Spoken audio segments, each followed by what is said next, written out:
السلام علیکم ورحمۃ اللہ وبرکاتہ۔ قال اللہ تبارک و تعالی بعد اعوذ باللہ السمیع العلیم من الشیطان الرجیم یحلفون باللہ ما قالوا ولقد قالوا کلمۃ الکفر الی آخر الآیہ۔ معزز خواتین و حضرات، اللہ مالک العلم رب الجلال والاکرام کی توفیق اور اس ذات بابرکات کے فضل و کرم سے آج جمعہ کا دن ہے 9 شعبان 1441 ہجری 3 اپریل 2020 عیسوی، اور ہمارے سبق کا موضوع اللہ رب العزت کی پاکیزہ کتاب قرآن مجید 10واں پارہ، سورہ مبارکہ کا نام التوبہ، اور اس سورہ مبارکہ کی 74ویں آیت مبارکہ، اور اس آیت مبارکہ کے ساتھ آج ہمارا تیسرا دن۔ رب کائنات ارشاد فرماتے ہیں یحلفون باللہ، یہ منافق قسمیں اٹھاتے ہیں، ما قالو، جو انہوں نے کہا، یعنی رب کائنات نے دراصل ان الفاظ کے ذریعے دو مقصد حاصل کیے۔ پہلا، ایک تو کافروں کو، ان منافقین کو غلط ثابت کرنا، اور دوسرا نبی کریم صلی اللہ علیہ وسلم کو قرآن کے مزاج کے مطابق یہ تسلی دینا کہ اگر یہ آپ کے بارے میں، بلکہ یہ تو کیا، قیامت تک کا آنے والا کوئی بھی بدبخت انسان آپ کے بارے میں گستاخانہ کلمات کہتا ہے تو اللہ مالک العلم رب الجلال والاکرام آپ کا دفاع خود فرما رہے ہیں۔ تو فرمایا وَلَقَدْ قَالُوا کلمۃ الکفر، اللہ نے قسم کھائی ہے کہ انہوں نے کفر کا کلمہ کہا ہے۔ اور یہاں اللہ تعالیٰ نے جو کلمہ انہوں نے جو لفظ اپنی زبان سے ادا کیا تھا اس کا تذکرہ نہیں فرمایا، تو فرمایا وَكَفَرُوا بَعْدَ إِسْلَامِهِمْ، یہ اسلام لانے کے بعد کفر کی طرف گئے ہیں۔ اب اس کا مطلب یہ نہیں ہے کہ اس آیت مبارکہ کی روح سے منافقین جو ہیں وہ کافر ہیں۔ اس کا معنی یہ ہے کہ انہوں نے اسلام لانے کے بعد کفر کا ارتکاب کیا، کفر کے راستے پر چل پڑے، اسلام کو تو یہ ظاہر کر رہے ہیں، اور وَهَمُّوا بِمَا لَمْ يَنَالُوا، اور ایک ایسا کام انہوں نے کرنے کی کوشش کی ہے جس میں ان کو کامیابی حاصل نہیں ہو سکتی۔ اہل علم یہ لکھتے ہیں کہ ان منافقین نے کائنات کے امام صلی اللہ علیہ وسلم کو قتل کرنے کی سازش کی تھی۔ اللہ تعالیٰ نے یہاں اس بات کی طرف اشارہ فرمایا ہے، اور یہ غزوہ تبوک کے موقع پر لیلۃ العقبہ کی بات ہے۔ اور اصل چیز یہ ہے کہ نبی کریم صلی اللہ علیہ وسلم کی ہجرت جو مدینہ کی طرف ہوئی، اس سے قبل عبداللہ بن ابی بن سلول جو ہے بدبخت منافقین کا سردار، اس کو مدینے کا سردار بنا دیا گیا تھا، صرف اس کی تاج پوشی باقی تھی کہ آقا علیہ الصلوۃ والسلام کی آمد سے اس کے سارے خواب چکنا چور ہو گئے۔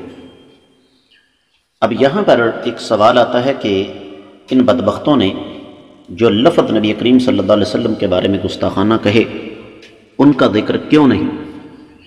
اس کی بنیادی وجہ یہ ہے کہ اللہ تعالیٰ یہ نہیں چاہتے کہ کائنات کی امام صلی اللہ علیہ وسلم کے بارے میں گستاخانہ کلمات قیامت تک کے لیے قرآن کا حصہ بن جاتے، اور لوگ یہ کہتے کہ دیکھا نبی علیہ الصلوۃ والسلام کے بارے میں گستاخانہ کلمات کہنے سے بھی ثواب ہوتا ہے، جس طرح کہ میں اور آپ جانتے ہیں قرآن کا ایک لفظ پڑھنے سے، بلکہ ایک حرف پڑھنے سے 10 نیکیاں ملتی۔ اور پھر اس حوالے سے ایک روایت نقل فرمائی ہے امام ابن جریر طبری اور امام طبرانی وغیرہ نے کہ نبی علیہ الصلوۃ والسلام درخت کے سائے کے نیچے بیٹھے تھے، اور آپ نے فرمایا ان قریب تمہارے پاس ایک ایسا شخص آئے گا جو تمہارے ساتھ ایسے بات کرے گا، جو تمہاری طرف ایسے دیکھے گا جیسے شیطان دیکھتا ہے، اور اگر وہ آیا تو تم نے اس کے ساتھ بات نہیں کرنی۔ تو تھوڑی دیر گزری، ایک آدمی آیا، نبی علیہ الصلوۃ والسلام نے اس کو بلایا اور فرمایا، تم اور تمہارے ساتھی میرے خلاف کیوں سازشیں کرتے ہو؟ کیا تمہیں ابھی تک پتہ نہیں چل سکا کہ میرے ساتھ اللہ کی مدد ہے اور تم اپنے مقاصد میں کامیاب نہیں ہو سکتے؟ اس میں اہل علم نے ایک اور بڑا قیمتی نقطہ نکالا ہے اور اس پر ہم سب کو غور کرنا چاہیے کہ جو لوگ بدنیت ہوتے ہیں، جن کے دل میں کوڑ ہوتا ہے نا، وہ کبھی کامیاب نہیں ہو سکتے، جس طرح کے منافقین کامیاب نہیں ہو سکے تھے۔ بعض روایات میں آتا ہے، جس طرح کہ تفسیر المراح وغیرہ میں یہ لکھا ہوا ہے کہ آقا علیہ الصلوۃ والسلام جب غزوہ تبوک سے واپس آ رہے تھے تو اس وقت ان ظالموں نے آقا علیہ الصلوۃ والسلام کو شہید کرنے کی سازش کی، اور یہ 15 آدمی تھے، اور سب کے سب اس بات پر متفق تھے کہ آقا علیہ الصلوۃ والسلام جب ایک خاص وادی سے گزر رہے ہوں گے، وادی عقبہ جو کہ تبوک اور مدینہ کے درمیان ہے، تو اس وقت ہم اپنی اس نجس اور ناپاک سازش کو پایہ تکمیل تک پہنچانے کی کوشش کریں گے۔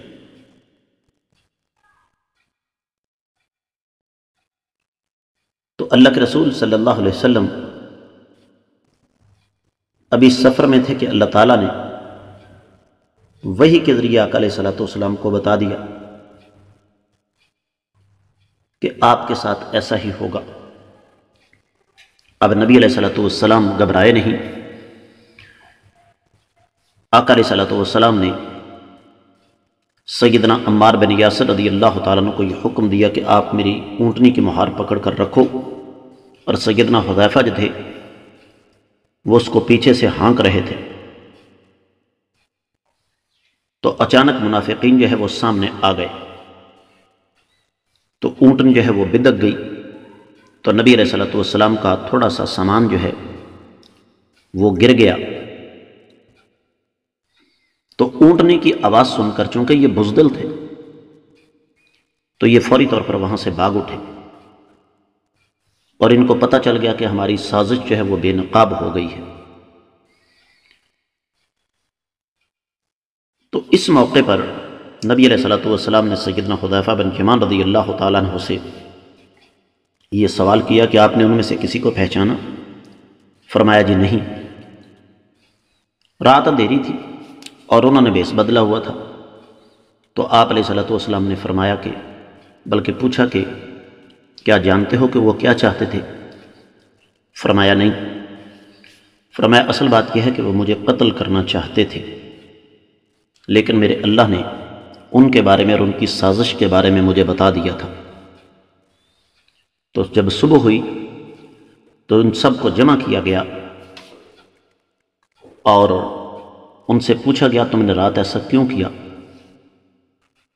تو فوری طور پر انہوں نے جھوٹ بول دیا کہ ہم نے تو ایسا نہیں کیا ہے۔ تو رب کائنات نے یہ آیت مبارکہ نازل فرما دی۔ صحابہ اکرام انتہائی زیادہ غصے میں تھے۔ فرمایا اللہ کے رسول صلی اللہ علیہ وسلم آپ ہمیں حکم دیں، ہم ان کی گردنیں اڑا دیں۔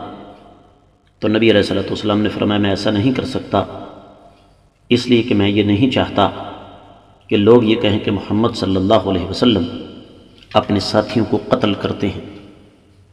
یہ ہمارے لیے بھی ایک سبق اور ہمارے لیے بھی ایک درس ہے، خاص طور پر ہمارا وہ اسلامی فلاحی مملکت کا ترجمان اور دائی طبقہ جو یہ چاہتا ہے کہ پاکستان کو اسلامی فلاحی مملکت بنانے کے لیے پاکستان میں قتل عام کیا جائے، یہاں پر فلاں طرز کا نظام ہو، 2-4-10 لاکھ بندہ قتل ہو تو تب اسلام آئے گا۔